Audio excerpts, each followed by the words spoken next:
ఇజ్రాయెల్కి మరొక కొత్త హెచ్చరిక. ఏదైతే అప్పుడు అక్టోబర్ 7th జరిగినటువంటి దాడి ఉందో, ఆ దాడిలో 1200 మంది ప్రాణాలు కోల్పోవడం, అత్యాచారాలు చేయటం, అలాగే 600 మందిని కిడ్నాప్ చేయడం, అందులో 200 మందిని రక్షిస్తే మిగతా 400 మందిని పట్టుకెళ్ళడం, ఇప్పటికీ ఆ బందీలను విడిపించకపోవడం, ఆ విడిచిపెట్టమని చెప్పేసి వీళ్ళు ఒక పక్కన ఒత్తిడి చేయడం, ఈ పరిణామాలను చూసాం. ఇప్పుడు తాజాగా అయితే సరికొత్తదైనటువంటి సంచలనం నమోదవుతుంది. And Iranian backed Bahrain resistance group claims to have launched another attack on Israel.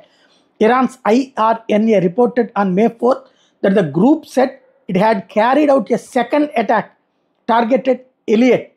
This is the second attack carried out by the Bahrain terror group on Israel. Earlier on April 27th, the Iran-backed group had targeted an Israeli company in Elliot. Elliotలో గతంలో April 27న చేసినటువంటి attack తర్వాత మళ్ళీ ఇప్పుడు రెండవ attack మేము సిద్ధమవుతున్నాం అంటూ బహ్రెయిన్కి సంబంధించినటువంటి ఇప్పటికే Islamic resistance force, Islamic jihadist force లాంటివి ఉంటాయి.